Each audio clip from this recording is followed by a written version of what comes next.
ಸ್ನೇಹಿತರೆ, ಮಧು ಮಂಥನಕ್ಕೆ ಸ್ವಾಗತ.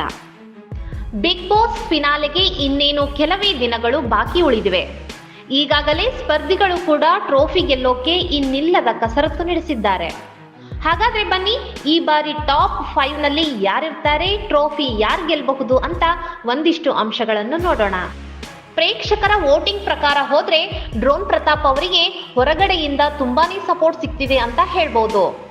ಆರಂಭದಲ್ಲಿ ಡ್ರೋನ್ ಪ್ರತಾಪ್ ಅವರನ್ನ ಒಂದು ರೀತಿ ನೋಡ್ತಿದ್ದ ಜನ ಕೂಡ ಈಗ ಅವರ ಮೇಲೆ ಸಿಂಪತಿ ತೋರಿಸುತ್ತಿರುವಂತೆ ಕಾಣುತ್ತಿದೆ.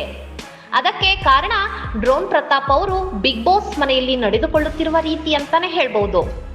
ಆರಂಭದಲ್ಲಿ ಹೊರಗಿನ ವಿಚಾರಕ್ಕೆ ಮನೆಯವರಿಂದಲೇ ಸಾಕಷ್ಟು ಟಾರ್ಗೆಟ್ ಆಗಿದ್ದ ಡ್ರೋನ್ ಕಿಚ್ಚ ಸುದೀಪ್ ಅವರ ಮಾತಿನಿಂದ ಬದಲಾಗ್ತಾರೆ. ಹಾಗೆ ಡ್ರೋನ್ ಬಗ್ಗೆ ಅಲ್ಲಿರುವ ಸ್ಪರ್ಧಿಗಳ ಮನಸ್ಥಿತಿ ಕೂಡ ಬದಲಾಗುತ್ತೆ. ಡ್ರೋನ್ ಪ್ರತಾಪ್ ಅವರ ಪ್ರಾಮಾಣಿಕ ಆಟ ವೀಕ್ಷಕರಿಗೂ ಕೂಡ ಇಷ್ಟವಾಗುತ್ತಿದೆ. ಹಾಗೆ ನೋಡಿದ್ರೆ ಬಿಗ್ ಬಾಸ್ ಹೋಗೋ ಮುಂಚೆ ಡ್ರೋನ್ ಅದೇನು ಮಾಡಿದ್ದಾರೋ ಅದೆಲ್ಲವನ್ನು ಪ್ರೇಕ್ಷಕರು ಕ್ಷಮಿಸಿದಂತೆ ಕಾಣಿಸುತ್ತಿದೆ. ಟಾಸ್ಕ್ ವಿಚಾರಗಳಲ್ಲೂ ಡ್ರೋನ್ ಪ್ರತಾಪ್ ಇತ್ತೀಚೆಗೆ ತುಂಬಾ ಆಕ್ಟಿವ್ ಆಗಿ ಆಡ್ತಿರೋದನ್ನು ಗಮನಿಸಬಹುದು. ಹಾಗಾಗಿ ಡ್ರೋನ್ ಪ್ರತಾಪ್ ಈ ಬಾರಿ ಟಾಪ್ 5 ಸ್ಪರ್ಧಿಗಳಲ್ಲಿ ಒಬ್ಬರಾಗಿ ನಿಲ್ಲುವ ಚಾನ್ಸ್ ತುಂಬಾನೇ ಇದೆ ಅಂತ ಹೇಳಬಹುದು. ಇನ್ನು ಇಲ್ಲಿ ಮೊದಲಿನಿಂದಲೂ ಒಂದೇ ಟೆಂಪೋ ಕಾಯ್ದುಕೊಂಡು ಬಂದಿರೋ ಸ್ಪರ್ಧಿ ಅಂದ್ರೆ ಅದು ವಿನಯ್ ಅಂತಾಲೆ ಹೇಳಬಹುದು. ಮನೆಯಲ್ಲಿ ಕೊಡೋ ಟಾಸ್ಕ್ಗಳಿಂದ ಹಿಡಿದು ಅಲ್ಲಿದ್ದವರನ್ನು ತಮ್ಮತ್ತ ಸೆಳೆದು ಗೇಮ್ ಪ್ಲಾನ್ ಮಾಡುವುದರಲ್ಲೂ ವಿನಯ್ ಹಿಂದೆ ಬಿದ್ದಿಲ್ಲ. ಬಿಗ್ ಬಾಸ್ ಕೊಟ್ಟ ಮೌಲ್ಯದ ವಿಚಾರದಲ್ಲೂ ಅವರು ತಮಗೆ 20 ಲಕ್ಷ ಬೇಕು ಅಂತ ಆ ಕಾರ್ಡ್ ಪಡೆಯಲು ತುಂಬಾನೇ ಪ್ರಯತ್ನ ಮಾಡುತ್ತಾರೆ. ಆದ್ರೆ 4ರ ಜಗಳ 5ನೇವನಿಗೆ ಲಾಭ ಎನ್ನುವಂತೆ ಅದು ತುಕಾಲಿ ಸಂತೋಷ್ ಅವರ ಪಾಲಾಗುತ್ತೆ. ಬಳೆ ಟಾಸ್ಕ್ ನಲ್ಲಿ ಮಾತಿನ ಭರದಲ್ಲಿ ಎಡವಿದ್ದು ಬಿಟ್ರೆ ವಿನಯ್ ಎಲ್ಲಾ ಸಮಯದಲ್ಲೂ ತಮ್ಮ ಬುದ್ಧಿವಂತಿಕೆಯ ಬೆಳೆಸಿಕೊಂಡು ಆಟ ಆಡುತ್ತಿದ್ದಾರೆ. ಹೊರಗಿನಿಂದಲೂ ವಿನಯ್ ಆಟಕ್ಕೆ ಸಪೋರ್ಟ್ ಸಿಗುತ್ತಿದೆ. ಒಂದೆರಡು ವಾರ ಸೈಲೆಂಟ್ ಆಗಿದ್ರು ಕೂಡ ಈಗ ಫಿನಾಲೆ ಹತ್ತಿರ ಬರುತ್ತಿರುವ ಕಾರಣ ಮತ್ತೆ ತಮ್ಮ ಹಿಂದಿನ ಆಟವನ್ನು ಆಡುತ್ತಿದ್ದಾರೆ. ಹಾಗಾಗಿ ವಿನಯ್ ಕೂಡ ಟಾಪ್ 5 ನಲ್ಲಿ ನಿಲ್ಲುವ ಅಭ್ಯರ್ಥಿಗಳಲ್ಲಿ ಒಬ್ಬರು ಅನ್ನೋದ್ರಲ್ಲಿ ಎರಡು ಮಾತಿಲ್ಲ.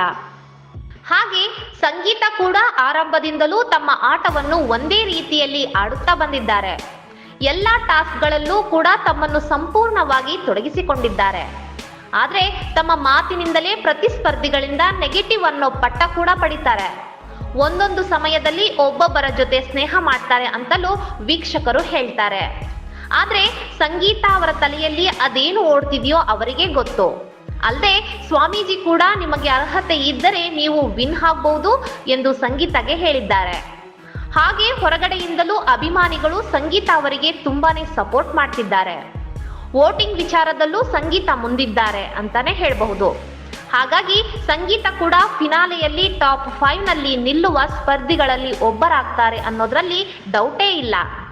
ಇನ್ನು ಕಾರ್ತಿಕ್ ಕೂಡ ವಿನಯ್ ಅವರಿಗಾಗಲಿ ಸಂಗೀತ ಅವರಿಗಾಗಲಿ ತುಂಬಾನೇ ಟಫ್ ಕಾಂಪಿಟೇಷನ್ ಕೊಡೋ ಸ್ಪರ್ಧಿ ಅನ್ನುವುದರಲ್ಲಿ ಅನುಮಾನವೇ ಇಲ್ಲ. ಎಲ್ಲಾ ಟಾಸ್ಕ್ಗಳಲ್ಲೂ ಆರಂಭದಿಂದಲೂ ಉತ್ತಮವಾಗಿಯೇ ಆಡಿಕೊಂಡು ಬಂದಿದ್ದಾರೆ. ಎಲ್ಲರಂತೆ ಇವರು ಕೂಡ ಜಗಳ ಆಡಿದ್ದರೂ ತಮ್ಮ ಆಟವನ್ನು ತಾವು ಆಡುತ್ತಿದ್ದಾರೆ. ಪ್ರೇಕ್ಷಕರಿಂದಲೂ ಕಾರ್ತಿಕ್ ಅವರಿಗೆ ತುಂಬಾನೇ ಸಪೋರ್ಟ್ ಸಿಗುತ್ತಿದೆ. ಹಾಗಾಗಿ ಇವರು ಟಾಪ್ 5 ಸ್ಪರ್ಧಿಗಳಲ್ಲಿ ಒಬ್ಬರಾಗಿ ನಿಲ್ಲಬಹುದು.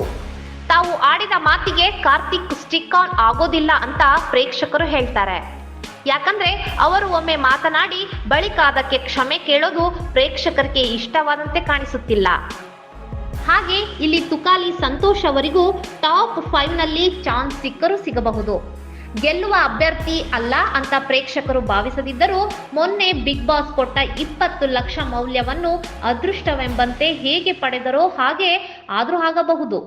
ತುಕಾಲಿ ಅವರು ತಾವು ಪ್ರತಿನಿಧಿಸುತ್ತಿರುವ ಕ್ಷೇತ್ರಕ್ಕೆ ತುಂಬಾನೇ ಸ್ಟಿಕ್ ಆನ್ ಆಗಿದ್ದಾರೆ ಅಂತಾನೆ ಹೇಳಬಹುದು. ಆರಂಭದಿಂದಲೂ ತುಕಾಲಿ ಅವರು ಕಾಮಿಡಿ ಮಾಡುತ್ತಲೇ ಬಂದಿದ್ದಾರೆ. ಅದನ್ನು ಈಗಲೂ ಮುಂದುವರೆಸಿದ್ದಾರೆ. ಜನರಿಗೆ ತುಕಾಲಿ ಅವರ ಕಾಮಿಡಿ ತುಂಬಾನೇ ಇಷ್ಟವಾಗಿದೆ. ಬೀನ್ ಬ್ಯಾಗ್ ನಲ್ಲಿ ಕುಳಿತು ಅವರಿವರ ಬಗ್ಗೆ ತುಂಬಾನೇ ಮಾತನಾಡ್ತಾರೆ ಅನ್ನೋದು ಪ್ರೇಕ್ಷಕರ ಅಭಿಪ್ರಾಯವಾಗಿದೆ. ಆದ್ರೂ ತುಕಾಲಿ ಅವರು ಟಾಪ್ 5 ನಲ್ಲಿ ನಿಂತರೂ ನಿಲ್ಲಬಹುದು, ಹೇಳೋಕ್ಕಾಗಲ್ಲ. ಇನ್ನು ವರ್ತೂರ್ ಸಂತೋಷ್ ಅವರು ಕಾಂಪಿಟೇಷನ್ ನಿಂದ ಹಿಂದೆ ಸರಿದಂತೆ ಕಾಣಿಸುತ್ತಿದೆ. ಈಗಲೇ ಹೋದ್ರೂ ಪರವಾಗಿಲ್ಲ ಅನ್ನೋ ರೀತಿ ಅವರಿದ್ದಾರೆ ಎನ್ನುವಂತೆ ತಮ್ಮನ್ನು ಬಿಂಬಿಸಿಕೊಳ್ತಿದ್ದಾರೆ. ತುಕಾಲಿ ಸಂತೋಷ್ ಅವರಿಗೆ 20 ಲಕ್ಷ ಗೆದ್ದಂತೆ ಟ್ರೋಫಿನೂ ಗೆದ್ದು ಬಿಡು ಅಂತಿದ್ದಾರೆ. ಇನ್ನು ನಮ್ರತಾ ಹಾಗೂ ತನಿಷಾ ಕೂಡ ಟಾಪ್ 5 ನಲ್ಲಿ ನಿಲ್ಲಲು ಅರ್ಹರಾಗಿದ್ದಾರೆ.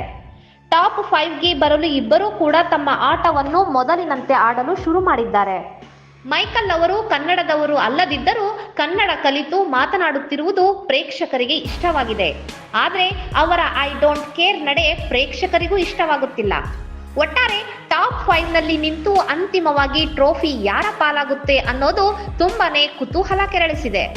ಇಲ್ಲಿ ಪ್ರೇಕ್ಷಕರ ವೋಟಿಂಗ್ ಜೊತೆಗೆ ಸ್ಪರ್ಧಿಗಳ ಆಟ, ಅವರ ವ್ಯಕ್ತಿತ್ವ ಇವೆಲ್ಲವೂ ಪರಿಗಣನೆಗೆ ಬರುವ ಕಾರಣ ಬಿಗ್ ಬಾಸ್ ಪಟ್ಟ ಯಾರಿಗೆ ಅನ್ನೋದು ನಿಜಕ್ಕೂ ಊಹಿಸಲು ಆಗಲ್ಲ. ಅಂತಿಮ ಕ್ಷಣದಲ್ಲಿ ಏನು ಬೇಕಾದರೂ ಆಗಬಹುದು.